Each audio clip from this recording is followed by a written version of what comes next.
अस्सलामुअलैकुम व्यूवर्स।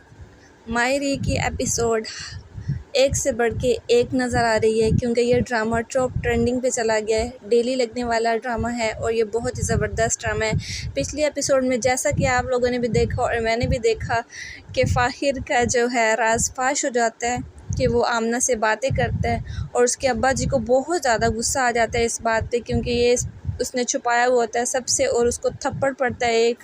उसको बहुत इस बात पे गुस्सा आता है कि मुझे क्यों सबके सामने थप्पड़ मारा गया है, क्योंकि हर इंसान की एक ईगो होती है जिसको वो हर्ट नहीं करना चाहता।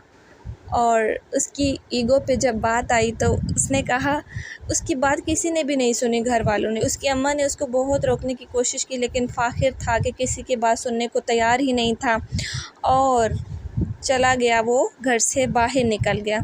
यहाँ पे अम्मा, फ़ायका फूफी और अब्बा जी अपना गुस्सा हर एक अपने तरीके से निकालने लगा हुआ था और सब ने यही कहा कि रिस्पॉन्सिबिलिटी संभालने वाला वो अभी नहीं है, वो अभी बच्चा ही है, उसको बच्चा ही समझे।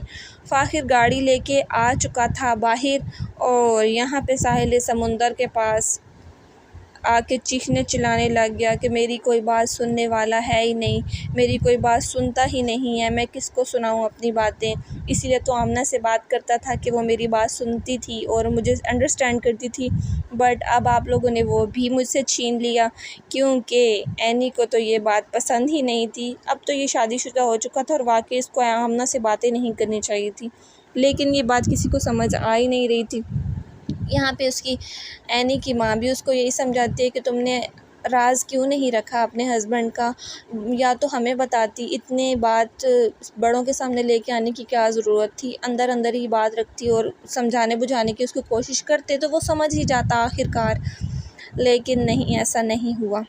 यहाँ पे हबीब अपनी वाइफ से आता है मिलने, उसकी कॉल करती है और कहती है तुम्हारे लिए एक सरप्राइज़ है, लेकिन वो सरप्राइज़ क्या होता है ये इसको राहीला को तो पता होता है लेकिन हबीब को वो नहीं जानने देती। और वो सरप्राइज़ क्या होता है, जब बेल होती है तो वो दरवाज़ा खोलता है तो जब देखता है वो अपने साले को यानी कि जमशेद को, तो फिर उसको पता चलता है कि ये जो इसकी साली है उसने शादी कर ली है जमशेद के साथ। और जमशेद कौन होता है, उसकी फ़र्स्ट वाइफ का भाई होता है। और ये अब बात इनको अब पता चलती है, ये पहले राहीला को तो पता ही होती है लेकिन वो इन तक नहीं पहुंचने देती क्योंकि वो शादी करवाना चाहती होती है और अपनी जगह बनाना चाहती होती है।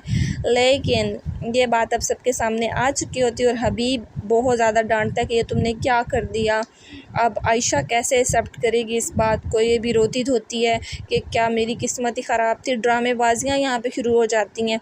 पता तो इन दोनों बहनों को पहले से ही था लेकिन ये ड्रामेबाजियाँ करती हैं और उल्टा उस पे बात डाल देती हैं जमशेद पे। ठीक है, जमशेद जब घर वापस आता है तो उसको बहुत ज़्यादा गुस्सा होता है, अब क्या होगा, मेरी अम्मा मुझे क्या कहेगी। और अपने बहन से भी बहुत डरता होता है कि आपा तो मुझे जान से ही मार देगी जब उसको ये पता चलेगा कि मैंने राहीला की बहन के साथ शादी कर ली है। तो लड़ाइयाँ ख़त्म होने की बजाय और ही बढ़ती जा रही हैं और इस ड्रामे में कॉम्प्लिकेशंस बहुत ज़्यादा हैं, इधर की बात उधर, उधर की बात इधर। और यहाँ पे फिर इसकी वाइफ का ड्रामा स्टार्ट हो जाता है कि मैं तो तुमसे बहुत ज़्यादा प्यार करती हूँ और तुम मुझे कभी ना छोड़ना, ये है वो है।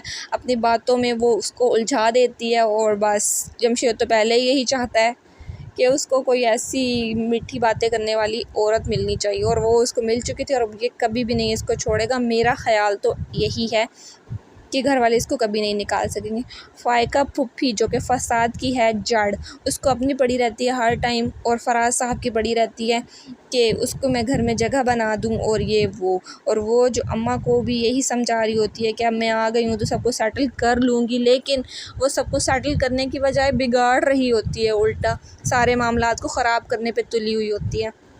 यहाँ जमशेद की अम्मा अलग परेशान है और वो दोनों आते हैं यहाँ पे आहिस्ता आहिस्ता कैट वॉक करते हुए आते हैं और बताते हैं अम्मा को, और बड़े ही आहिस्ता से वो बताता है कि अम्मा ये राहीला की बहन है। तो जो उसकी अम्मा का रिएक्शन होता है उसकी अम्मा उसके मारने पीटना शुरू हो जाती है और उसका अम्मा कहती है इसको निकालो बाहर, ये इस घर में अब नहीं रह सकती।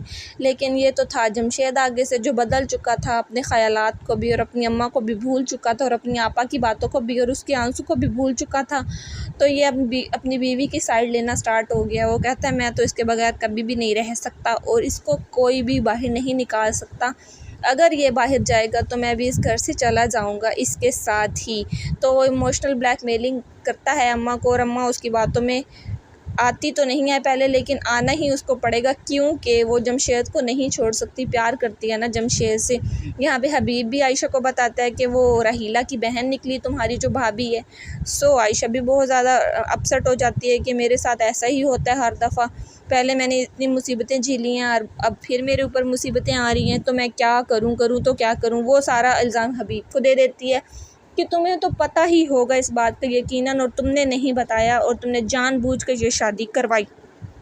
लेकिन हबीब बेचारा अपनी सफाइयाँ देने पे पेश आया हुआ होता है कि मैंने ये काम नहीं करवाया और मुझे पता ही नहीं था। लेकिन आयशा तो अच्छी तरीके से राहीला की चालाकियों को समझती होती है कि वो इस घर में जगह बनाने के लिए उसने कौन सी गेम खेली है, जमशेद के हाथों शादी करवाई अपनी बहन के साथ और फिर सारा मामला जो है उसने ठीक कर दिया। यहाँ पे बड़े अब्बा जो हैं वो प्लानिंग कर रहे होते हैं कि बच्चों को भेजें कहीं घूमने घुमाने के लिए ताकि उनका माइंड फ्रेश हो और वो आपस में अंडरस्टैंडिंग डेवलप कर सकें। लेकिन क्या हो पाएगी उन दोनों में अंडरस्टैंडिंग, मुझे तो नहीं लगता कि कभी हो भी पाएगी क्योंकि हर टाइम उनकी लड़ाइयाँ ही हो ही रहती हैं और कुछ भी नहीं होता। फ़ाखिर अपने स्कूल में बैठा हुआ होता है, उसकी गर्लफ्रेंड फिर आ जाती है जो कि आमना होती है। वही तो उसको सिर्फ अंडरस्टैंड करती होती है और तो कोई बात ही नहीं उसको सुनता। लेकिन आमना उससे पूछती है तुम्हें क्या हुआ, लेकिन वो बताने को तैयार ही नहीं होता क्योंकि उसको बहुत ज़्यादा शदीद गुस्सा आया होता है और वो किसी को भी नहीं बताता। वो कहता कुछ भी नहीं हुआ, बस तुम छोड़ो इस बात को।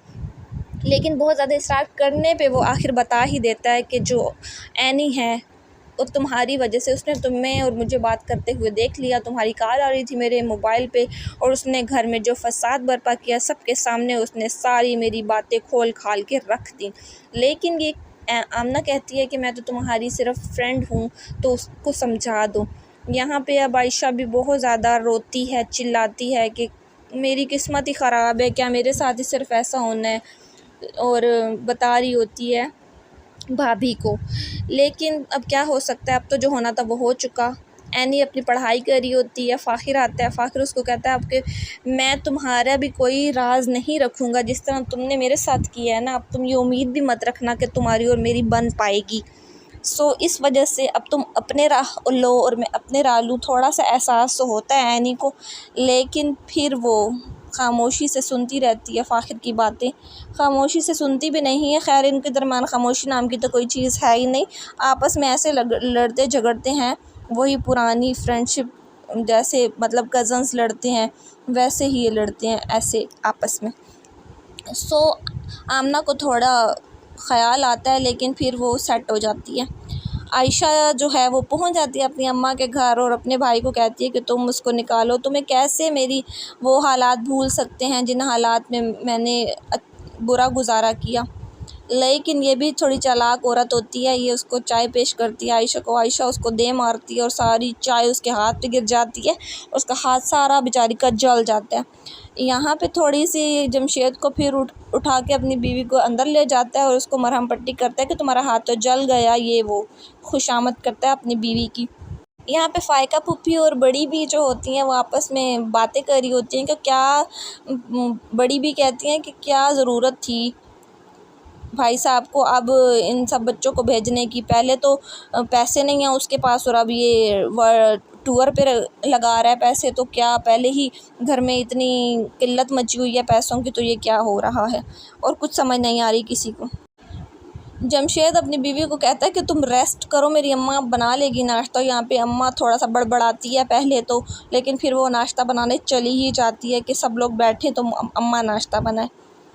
बात यहाँ तक पहुँच गई है कि एनी और फ़ाखिर को बुलाती है उसकी माँ और समझाती है कि तुम लोग थोड़ा जाओ, घूमो फिरो, थोड़ा सा फ्रेश हो और थोड़ा जो गर्म माइंड तुम लोगों का हो चुका है उसको थोड़ा सा ठंडा करो ताकि तुम लोगों में भी थोड़ी सी ठंडक आए और आपस में अंडरस्टैंडिंग डेवलप हो और ताकि तुम लोगों की लड़ाइयाँ ख़त्म हो। लेकिन ये नामुमकिन बात थी जो वो समझा रही थी दोनों नहीं मानते कि हमने तो घूमने जाना ही नहीं है, ये वाला प्लान कैंसिल कर दें। लेकिन उनकी माँ जब उनको समझाती है तो वो झट से मान जाते हैं और यहीं पर ड्रामा हो जाता है ख़त्म। तो नेक्स्ट एपिसोड मायरी की नेक्स्ट एपिसोड होगी कैसे, क्या ये घूमने जाएंगे या नहीं जाएंगे। अब आयशा तो अपने भाई की डिवोर्स कराने पे तुली हुई है कि मैं उस लड़की को घर से निकाल के ही रहूँगा। लेकिन हबीब कहता है कि अगर उनकी अंडरस्टैंडिंग है आपस में तो तुम क्यों उनकी निकालने पे तुली हुई हो। लेकिन यहाँ पे पुलिस पड़ जाती है एनी को और फ़ाहिर को, क्योंकि वो समझते हैं कि ये दोनों गर्लफ्रेंड बॉयफ्रेंड है। लेकिन रियल लाइफ में तो ये हस्बैंड वाइफ होते हैं, कोई मानने को तैयार नहीं होता। यहाँ पे बहुत ज़्यादा बहस व मुबाहिसा होने के बाद उसको पुलिस अंदर कर देती है, जेल में बंद कर देती है। अब नेक्स्ट एपिसोड में देखेंगे क्या होगा।